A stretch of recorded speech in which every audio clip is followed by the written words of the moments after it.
your girl, Sarah from Resells here. Y'all, I did over $5,000 in sales on Poshmark on eBay. That is the best that I have ever done. So in today's video, I'm going to show you my data, show you strategies that I was using that worked, and talk a little bit about the economy and what we can be doing as resellers to stay on top of our game. So stay tuned.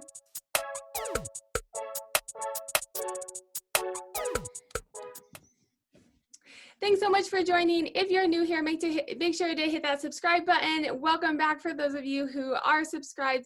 Today's video is my monthly video. I'm going to show you my data. I am going to show you strategies that I was using, what worked, what didn't work, and how I decide what I'm going to be doing for July. So let's dive right into it. I'm going to start a little bit talking about the economy, get into my data right after that. So lots of content. Let's get right into it. The state of the economy. What is going on right now? It is the beginning of July. My sales are from June of 2020. Things were starting to open back up in June, depending on where you were. And so I wasn't sure how it was going to go. I think people were eager to get out, however, still a little bit cautious to be spending money or shopping in stores like they normally would. So e-commerce is continuing to see an incline in their sales, and I noticed that in my sales as well. The other thing too is because things are opening back up, people are getting back to work, and so they're getting paychecks again. So I think the economy, we're looking better than we were a couple months ago. However, cases are kind of trending upwards again as we are opening things back up. So it'll be interesting to see how that continues to evolve over the next couple months into the end of the year and all of that. So let's keep an eye on that and monitor that. I highly recommend that you guys keep an eye on what's going on, because as a small business, we have the opportunity to pivot quickly. You can keep an eye on what's going on and quickly pivot, something that these big businesses cannot do. That is an advantage that you have, but in order to do so, you have to be paying attention to what is going on out there. So keep an eye on what's going on out there. That's all I want to talk about the economy right now. Sometimes I bring charts and graphs in, but it's constantly changing so quickly that I'm not necessarily going to do that for this video. Just keep an eye on what's going on when things are opening back up. A lot of e-commerce places have said that they're having their record-breaking sales. They're having the most new people that they've ever had on the platform. So I think this is a really exciting time for resellers if you guys can get ahead of the game and figure out what is selling and what's working. And that's what I want to talk about with you today, is what I was doing in June that helped me do my best sales month ever, over $5,000. And I only work on reselling activities 20 hours or less doing reselling activities. So super exciting for that to happen. Let's dig right into the data. What we're going to be looking at is I sell 3 dashboards. I'm going to be looking at 2 of them today. The first one is a sales and trends dashboard, and that is for all platforms. You have to manage your own data and enter in your own data. When I list something new, I put it in, and when it sells, I put it in, but then that's the first graphs that we're going to be looking at and all the metrics that we can monitor. The second one is going to be the PoshMark Sales Analytical Dashboard. And this is going to be only for Poshmark, but I like to keep an eye on it because it tells me what kind of strategies that I'm using on Poshmark. Are they actually working, and are they worth my time? The third dashboard that I have is the inventory analytical dashboard for Poshmark. I look at that when I do my what sold video, and I'm actually going to try and start doing a what sold video every Wednesday. So head on over to my page and check that out as well, and we can look at the deep dive into the Poshmark inventory report. So let's get right into it.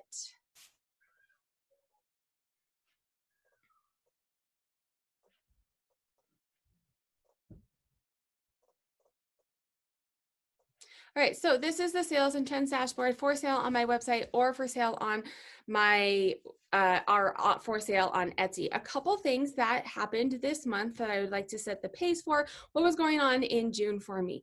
June, I am a mom of 3 kids, so I had all 3 children home with me. Fairly normal for me in the summer. However, we can't go as many places, so we're still trying to monitor how to keep them busy when we can't be going out and doing many things. So that's one thing. The other thing, at the end of the month, I did take 4 days off. I was still on my phone and available to answer questions. I listed every day on eBay because I had drafts ready, but other than that, I took the time off. So what I do on Poshmark when I take that small amount of time off, 4 days, Poshmark doesn't ding you if you're late. You don't have a handling time. So what I do when I take time off is if someone buys something, I say, hey, I will ship it out this date. And they're usually okay with that. And I do that more to monitor expectations and just to have a pleasant experience for the customer. On eBay, I change the handling time. You can go into bulk edit and change all of your handling times so I changed it to 3 days because it was over the course of a weekend. So I did that. I did still make sales. I think I came back to like 18 sales. So that was really exciting to me. I was on vacation and still making sales. The other thing that I changed is I was entering in new lower average sale price items. Pre-COVID, I was selling a lot of high average sale price items, really focusing on anything, 30, 40, 50 average sale price or above. With COVID happening, people are spending less money. They were spending, but they were spending less money. I saw that trend in the very beginning. And so I quickly pivoted and started purchasing inventory that was of a lower average sale price. The $15 to $25 average sale price range is new inventory that I am putting into my closet and my store on eBay. So we'll look and see how that worked out for me. And then the other thing that I changed as well is it's hard to source. So I have been working on our thrift stores are open, but they're not putting as much stuff out. They're getting more expensive. So there's a couple new sourcing strategies. I have been messing around with having someone sourcing for me. So I have a couple of those items. I haven't found someone who does it full time yet, but I am starting to get a couple of those. My brother-in-law, I'm doing consignment with him. He is an eBay seller, but he's kind of over all of the eBay stuff, but still likes the shopping. So I have done a couple consignment options with him. I have purchased a Macy's lot. I split a Macy's lot with a friend of mine, an activewear lot. So we'll get into a little bit of that. And then I did try a couple of mystery boxes. If you watch my mystery box, I've done a couple, but there was one that, I would not do it again. I have that video up on my channel and you can watch it. So that's kind of where we're at as we look at my data. So let's get into it. This is the year-to-date summary at the top. Gross revenue, so this is all I've sold year to date. So from basically half of a year, this is kind of how I'm trending. This is the performance rolling 28 days. This is a little off just because we are now, the day that I'm filming this, I have not shipped out items yet today. So it doesn't have today's stuff in there. So everything looks like it's down. When I looked at it yesterday, my gross revenue was up. My items sold was down. However, that's because my average sale price is up. So I'm selling less items, but I'm making more money, which means I'm shipping less, which is always a good thing as well. I'm listing more items. Oh, that is one other thing that I changed too as well. At the beginning of June, I was listing 7 items a day. And by the end of June, I was up to 10 items a day. Now I have a lister, so that means I'm taking pictures for 70 items a week, but I have a lister who lists on eBay and lists on Poshmark for me. And she will create the draft in eBay, and then I launch 10 a day on eBay because it does make a difference. I've noticed launching every day. So I just go in and launch all of her things every day. Poshmark, it doesn't make a difference if you're listing. It makes a difference if you're active. So as she's doing it, as she's listing, she just puts them on Poshmark. I don't do drafts in Poshmark. And the reason for that is 1, it doesn't make a difference if you're listing every day. 2, the draft feature, if you list the day that you create the draft is the day that it goes to just in. So if you're creating a draft and you don't list it for 3 days, it does not go to just in because it is now 3 days old. So I just have her list it as she does. And then I do daily activities, 30 minutes to an hour every single day on Poshmark. I've done a video on it, and I also have a checklist for Poshmark and eBay daily activities that I do. It's an infographic that you can print out. It's like $1. I charge because I have it on my website and there's fees associated with it, but you can print it out and see what I do at www.sarahstylesllc.com, or that should be in the link down below. So I do that every day on Poshmark. My monthly summary. So this is June of 2020. $5,205. You can see this is my best month ever. I did outpace last month. If you do follow my channel, I am doing a mentorship with Chris from A Daily Refinement. You can definitely see when that started. There's also, so this was a dip for me. We were moving, it was a pandemic. I was also working on a new dashboard. So you can tell, you can also see the last time I did a dashboard, my sales go down because I take time away from reselling to be able to do that. So those are 3 things that were going on there. And then I did start working on a mentorship with Chris from A Daily Refinement to get my sales to come up here as well. So that's exciting, 187 items. My average sale price is coming back up. Last month it was lower because I was doing some strategies on eBay. I'll get into that a little bit more in detail in a minute, but my average sale price is up. Pre-COVID, this was $32, $36. So it is still down compared to pre-COVID, but it is still hovering-ish around that $30 average sale price. So I'm okay with that. For a clothing seller, 17.86% is a pretty good sell-through rate. If you were to go on eBay or to look at completely, there's a couple apps out there that will tell you, you can look up an item and it'll tell you a sell-through rate. Women's clothing sellers tend to be between 5-10% depending on the brand and type of inventory you have. So I am happy with this 17%. Obviously I'd always like it better, but you know, that's good for now. So this is my 76% to my goal. And the goal I will go over in a minute is down below in my simulator. This is what I'm trying to get to with my mentorship with Chris. My monthly average sale price, so my COGS are still under the $5, which is good. I have been sourcing different places, and sometimes when you source online or you do mystery boxes from other people, it's hard to keep that cost of good down and still get good stuff. So I'm glad that my cost of good is still down. However, that means that my profit is 35 cents. When I say that for profit, that is just taking out the cost of goods. That is not taking out fees and shipping and such. This dashboard does not touch on any of that. There is one chart that'll kind of show you a picture of all of that, but it is not taxes.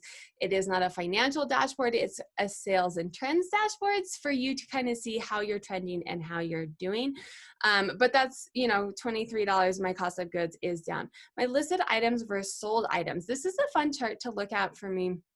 So Chris from Daily Refinement has this, you know, reseller nirvana, that if you're listing the same items as you're selling, that's like their nirvana, right? So if you want to up your sales, you just list more items and then that'll reflect in your sales. And for the first 2 weeks, I was within a couple numbers of my items listed were the same amount of items that were sold. However, this is a little bit off right now, and that's completely because I started increasing my listings to 10 listings a day. So it's going to take a little bit of time to catch up and get to selling the same amount of items as I'm listing again, depending on what's going on in the economy and everything else. On that note too, I do want to mention eBay is going to manage payments in July. So that's something to be watchful of as well. Anytime a platform has a big change like this, there's, you know, people freak out and things can go a little wonky. So keep that in mind in July if your numbers start to get a little bit wonky. So this is the simulator. This $6,800, I can enter in whatever number I want. If you have a dashboard, you can do that as well. And then I can come over here and look at this chart and this graph, and it'll tell me what I need to do to get to that number. I have lots of different scenarios in here. I can increase my average sale price, which means that I have to sell less items. I can keep around the same average sale price as I currently have. You know, this would be increasing it about $3. This is based off of my 6-month average. So I can increase it, keep it around that $30. That means I have to sell 222 items. In order to sell 222 items, I need to have 1,243 active listings based off of my sell-through rate. So this is why this is cool, because this is based off of your data. If you have this or you're thinking about purchasing this, this is your data. These numbers will be specific to you to know what you have to do. So I'm aiming to get around 1,100 or 1,200 active listings, which means up here I'm at 860. I need to increase about 300-400. This kind of changes depending on how I'm doing. About 400 to get up to that active listings. So let's look at my inventory. What was selling in June? So the nice thing about this is a high level. The sales and inventory tells you your top 20. I'm going to get into the sales analytical dashboard. It's PoshMark specific, but I sell about the same on both right now, and I'm noticing similar things are selling, but it is PoshMark specific, but it'll get down into the nitty gritty. So I will get into that after this. The sales and trends dashboard looks at your top 20. which for me, I don't usually sell more than 20 categories anyways. I'm mainly women's clothing, clothes, shoes, and purses. So here you go. This is your sell-through rate here. So sell-through rate is of how many you have purchased, how many of them are selling. If you have 100 items, like let's say you have 100 pairs of jeans for sale, and in June you sold 10 of them, your sell-through rate would be 10%. So 100 would mean you sold everything that you purchased. That's ideal. It's not very likely that you're selling everything that you've purchased. And then down here is your average sale price. So this chart, this up here means that you have a high sell-through rate and a high average sale price. Those would be like your below categories. That is working fantastic for you. You can see I don't have a ton right there because it's really hard to achieve a high average sale price and a high sell-through rate. But what I do like to look at is what is headed that direction, or if I'm like, this has a shorts, the average sale price is $21, so it's less than that $30 that I'm shooting for. However, the sell-through rate is 48%. So those are quick flips. Those, I know those shorts, the type of shorts that I've been selling, it's also summer. The type of shorts that I've been selling are a quote unquote quick flip. A 48% sell-through rate is a great sell-through rate. A lot of that is because it's summer, but it's also telling me the shorts that I'm buying are good purchases. I'll take a little bit off of my average sale price if they're going to sell quickly. Over here, I can look at my bags.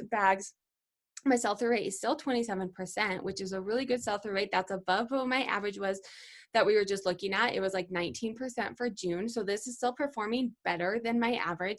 And my average sale price for bags is $47. So if you watch me, you know that I really like bags. I like selling bags. I like purchasing bags. I'm having a hard time right now finding bags. Thrift stores are not turning over as much inventory. They're not able to process as much because they can't have enough people in the back room. They're also increasing their prices because they were shut down for so many months. So I'm always on the lookout for bags. That's kind of my BOLO category. We can come down here and look at shoes as well. I also want to note, the bigger the bubble, you'll notice some of these bubbles are big, some of them are small. The bigger the bubble, the more on hand I have. So I have more shoes in my store, in my closet, than I have of purses. So that can kind of go into your sell-through rate. However, my sell-through rate is still 18%. So it's a little bit less than my average sell-through rate for June. However, I don't have a lot of sandals and summer type shoes. So this typically will increase over the fall and winter when I get more boots and more, cold weather shoes. But my average sale price is $37. So those, to me, my bags and shoes are my big one. Something I want to touch on is dresses. In the past, dresses has been where it's at for me. You can see dresses is the biggest bubble on the chart because I do have a lot of dresses. In the past, they have performed extremely well for me. Right now, they're not. A couple reasons for this. One, I have a lot of prom and wedding dresses. That didn't really happen in the spring. No way I would have known that when I was purchasing them all of last year. So that's part of why my average sale price is lower as well. And I also think while things are starting to open up, people aren't doing as much, or like churches and stuff. A lot of people buy dresses to go to churches or weddings still. A lot of those events aren't really happening. So this is where it's important to pay attention to what's going. I'm not buying dresses anymore. I have 245 currently in my closet in store. Unless it's something that I know is absolutely going to sell, I'm not going down that dress route anymore. I'm pivoting and I will go into shoes, bags. I'll probably pick up shorts if I see them for the next month or two. There was one other thing that I wanted to talk about, and that is jeans. Jeans, my average sale price is $25, so it's a little bit less than that $30 price range that I'm aiming for. However, my sell-through rate is a bit higher.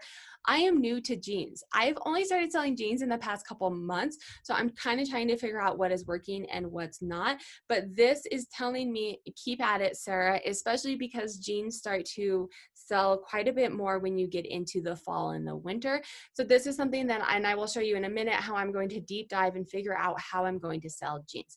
So the other chart over here is going to be my average days on hand. How long are these items sitting? So if they're selling high, you'll tend to notice, let's look at bags. Yes, bags is my third highest average days on hand. in theory, typically what happens, the higher average sale price items tend to sit a little bit longer. I don't particularly mind that. My average sale price for bags is $47. So I don't mind if they're sitting for, 3 months. 130 days is 3 months. Yes. 4 months. 4 months. Hello. So I don't mind if they sit a little bit longer because they are selling higher, but this is where your strategy comes in, and you need to figure out if you need the cash quickly, or you're trying to build your business and you're trying to get capital quickly so that you can reinvest it. That may not be a good item for you. The other thing to note is jackets and coats down here is the highest. However, it's the summer. So having a couple of months where that's going to be higher totally makes sense, and keep an eye on it.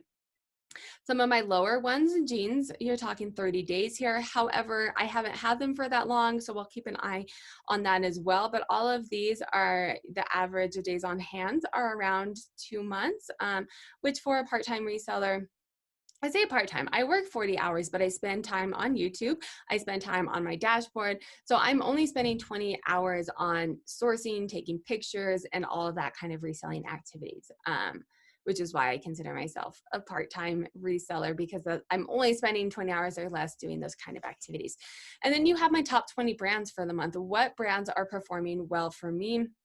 Like I said, this is the same chart.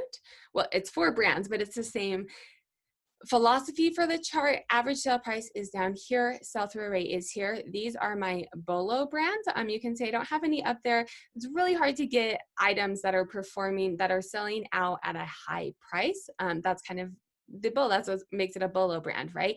But what we can look at is some of the other brands down here. Michael Kors, $41 average sale price, a great sell-through rate at 38%.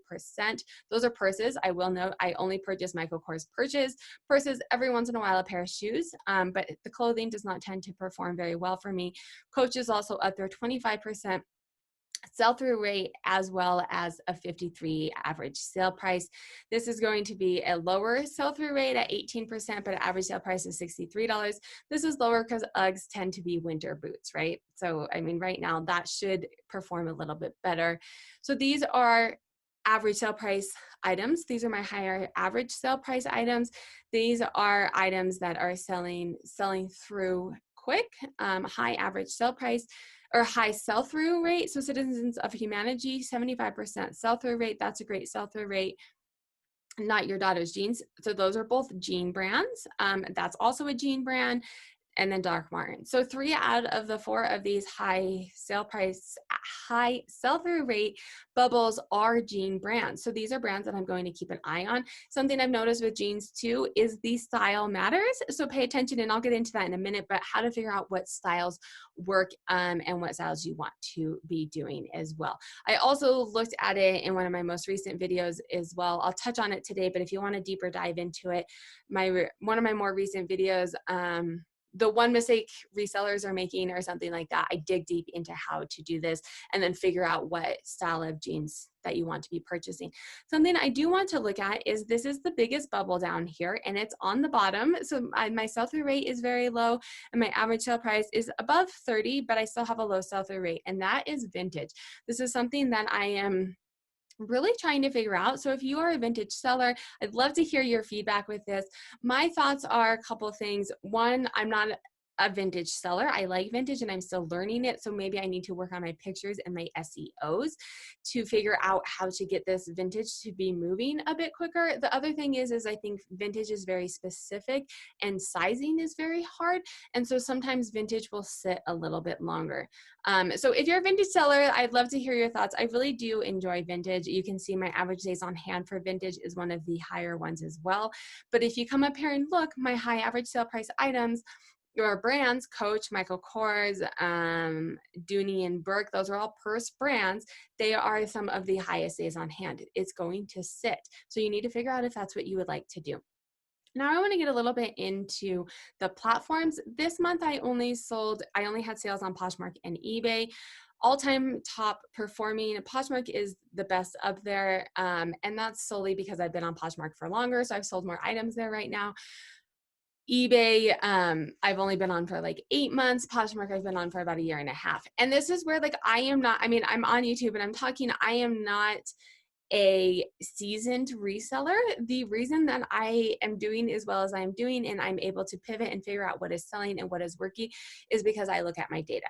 I don't know all the brands. I don't have the best sourcing spots. I'm still trying to figure this out with everybody as well. However, I am making decisions based off of this. Like for vintage, I haven't been picking up vintage anymore. Dresses, I'm not going to pick up dresses anymore right now because they're not performing well for me. I'm pivoting to jeans because I'm looking at this. I'm figuring out what is working for me so that I can be selling things that are going to work. So let's look at the different splits between eBay and Poshmark. eBay, I've been on for 8 months. Poshmark significantly outperformed eBay up until the last month or two. Now you can see it's similar, and you can actually see eBay outperformed Poshmark. From a gross revenue standpoint, eBay outperformed Poshmark. Something I want to note on, and I will show you where to see this in your eBay. So eBay, my gross sales, that means top dollar amount, I have sold the most on eBay. However, when you are selling on different platforms, you need to consider the fees and the shipping costs that are associated with that platform and really look into it and figure out what it is. eBay is not transparent. Poshmark is a 20% off of the top of this. So I probably more or less brought home $1,800 on Poshmark.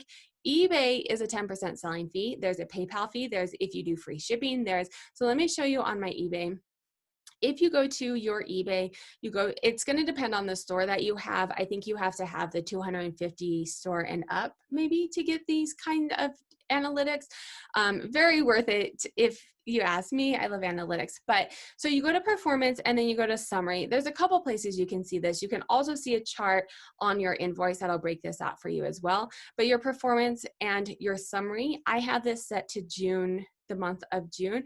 And you can see here, it has all of the seller's costs. So not necessarily fees, but this has your subscription is in there, your promoted listing fees, your final valuation fees, your fee fees, your listing fees, your PayPal fees, your shipping labels, and your discounts. And so this is where eBay gets a little wonky because they have all of these different fees. They say it's a 10% seller's fee, but if you look up here, you can see I'm at 37.4% in my selling costs. So of this $3,092, I am only taking home, or I'm losing out on 37% of that because I have to pay the shipping costs. I have to pay the fees and the PayPal and right? And so when you do, I don't have a calculator with me and I can't do that quick a math in my head. But when I did it earlier, while this is looking like on gross, I'm making more money on eBay. Once you take out the seller's costs and you look more at a net,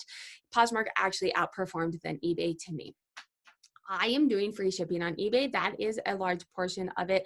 I do free shipping on eBay, so that comes out of my top number. I need to keep that in mind, and I'll talk a little bit about my strategies moving forward, what I'm going to be doing for that.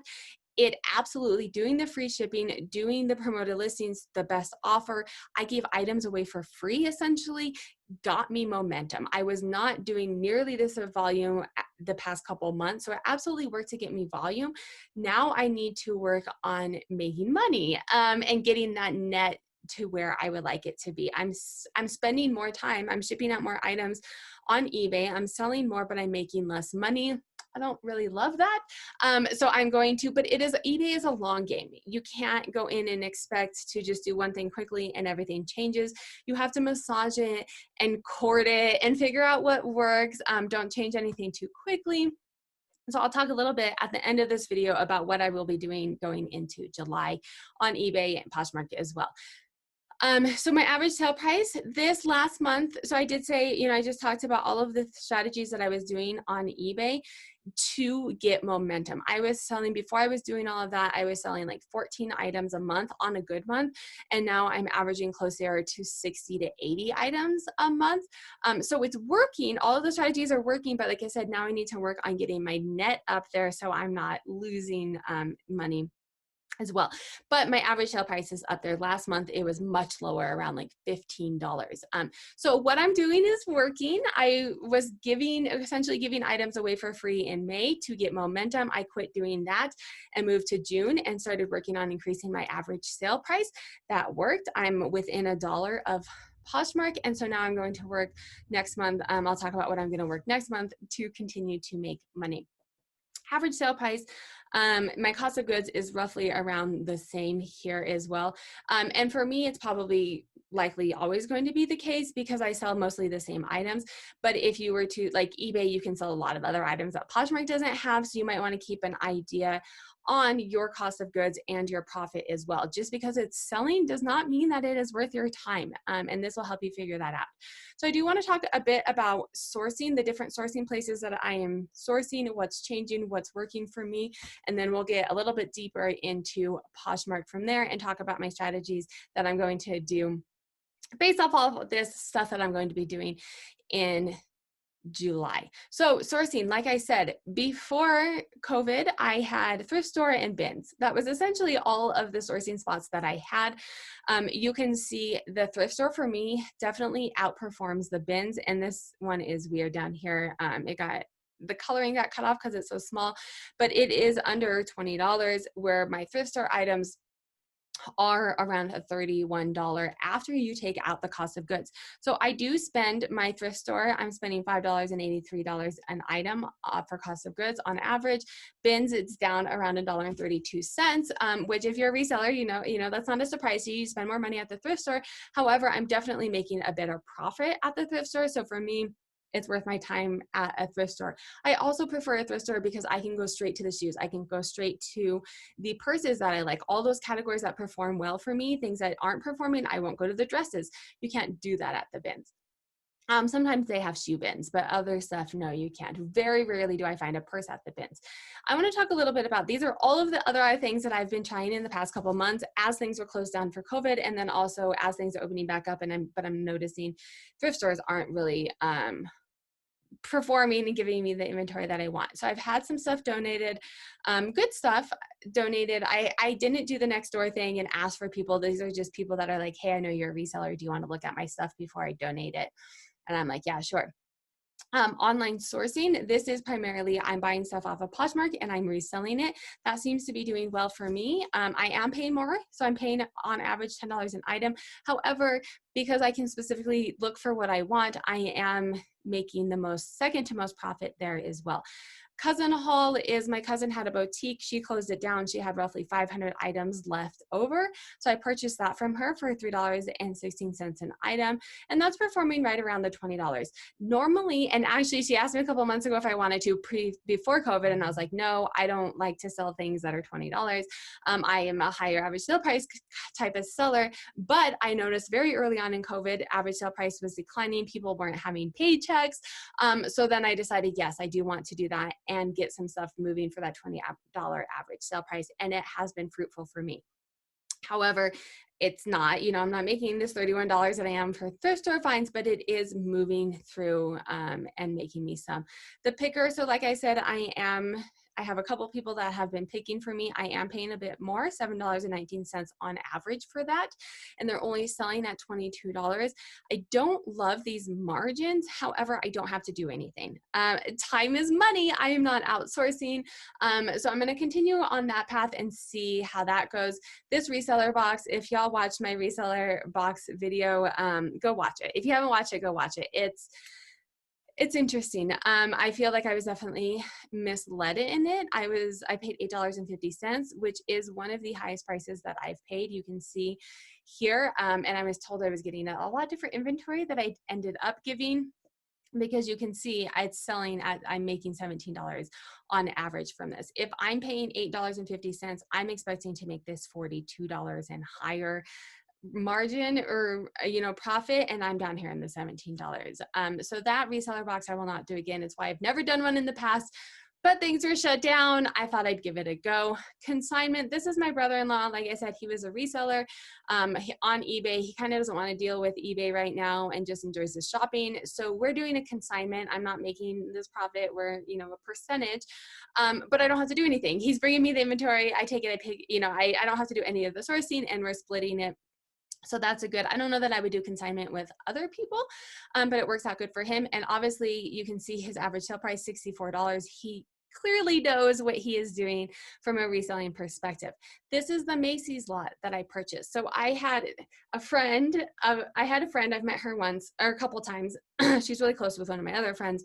Anyway, so she purchases liquidation lots. She went back to work and is like, I have a bunch of lots that I don't know that I want to list if you guys want to look through it. So me and my other friend purchased from her an activewear lot, and we split it in half. So I think I got like 300 or 400 items out of that, and I paid $3.02. I purchased it knowing that they would be a lower average sale price items.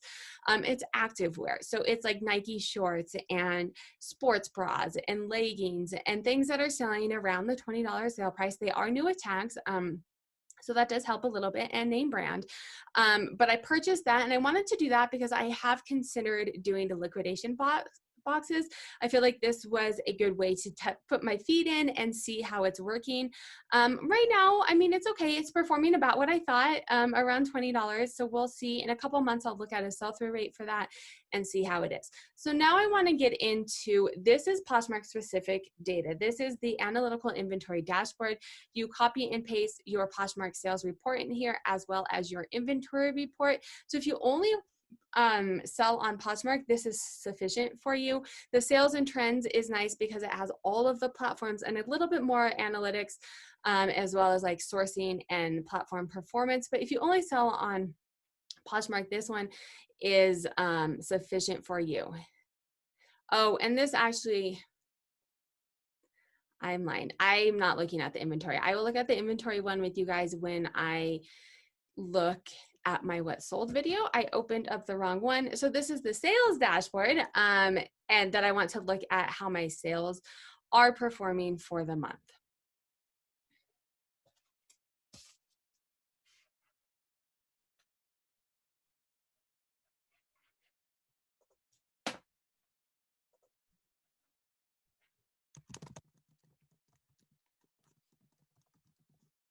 You do have to log in. And you can, so you guys can see the process. I do have videos showing the process. If you purchase the dashboard as well, you get a how-to video that walks you through all of this. You can look at it as many times as you want to walk you through all of how to do this as well. And this also has a simulator in it. And so this is what I was saying. If you only sell on Poshmark, this one is sufficient for you. You don't need the sales and trends dashboard. I'm not going to look at all the tabs because some of them are redundant on the sales and trends dashboard. I'll show you quickly. It breaks out your monthly. You can add in on the custom data tab, you can add in other platforms that you sell at a high level. So if you don't really sell on other platforms, just a couple things, you want to track some of your cost of goods, this is sufficient. This is kind of like the beginner dashboard. I'd say if you're mainly a Poshmark seller, this is also the simulator. It's not as robust as the other one, but it'll break down what you need to do. This will break out your platforms. For me, I didn't put it in there because I have the sales and trends. Daily, I think this is really interesting. So sometimes you get, summer can do weird things. Friday and Saturday in e-commerce typically is the higher sales days because people are home. The summer, I've noticed in the past, has kind of been wonky. Here you can see that it's Friday and Saturday, and then my Sunday is a low day. Part of this could be is I take Sundays off. I don't do stuff on Poshmark on Sundays. I usually don't on Saturdays either, actually.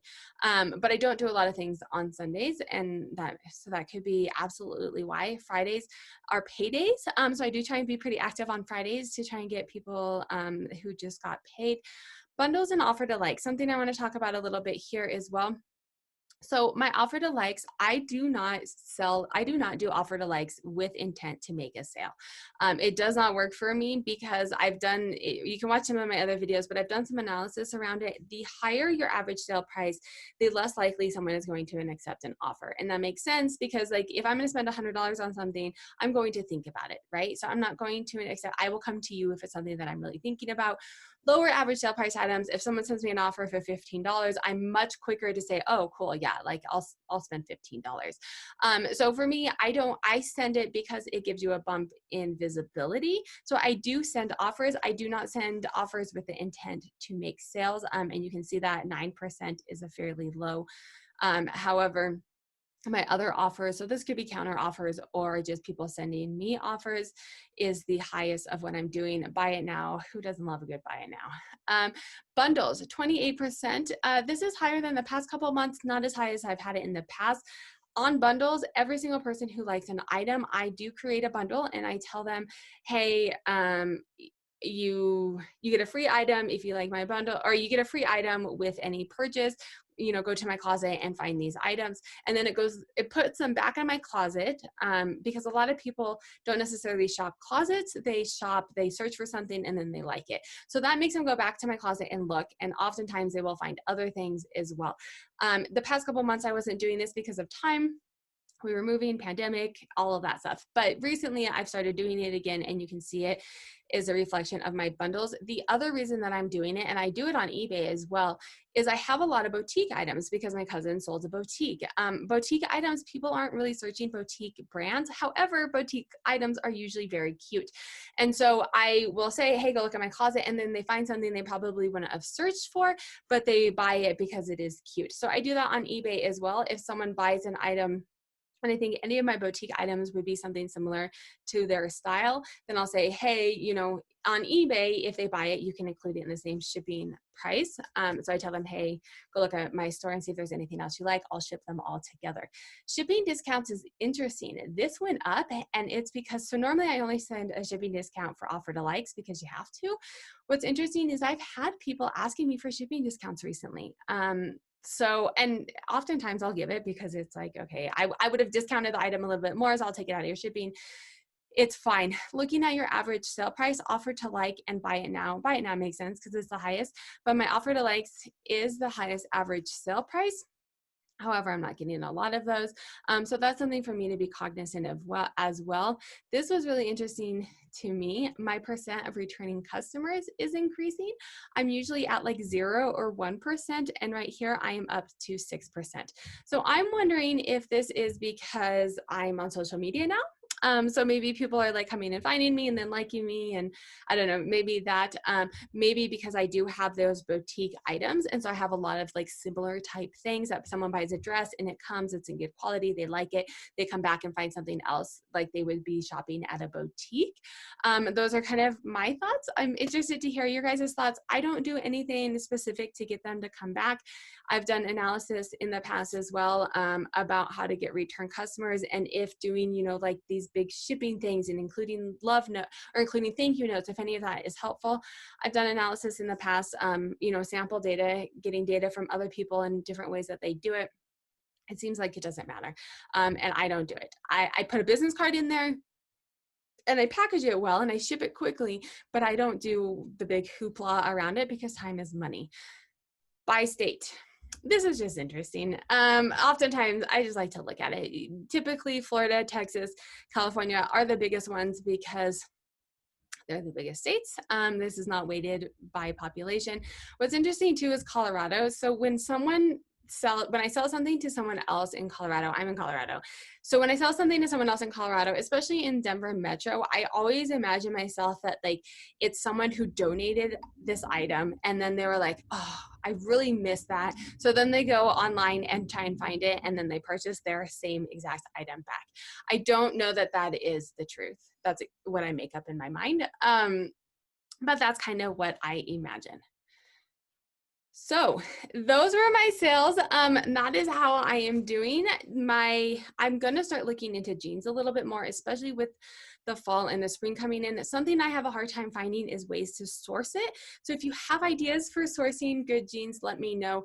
Our thrift stores, no good brands, no good styles. So it's very hard to find good jeans to purchase, to flip at thrift stores. And I can start looking sourcing online and stuff. But if you have any tips on that as well, let me know. Things I am going to be working on. I'm going to work on decreasing my selling costs on eBay. The total volume I'm actually really happy with. It's the best I've ever been on eBay.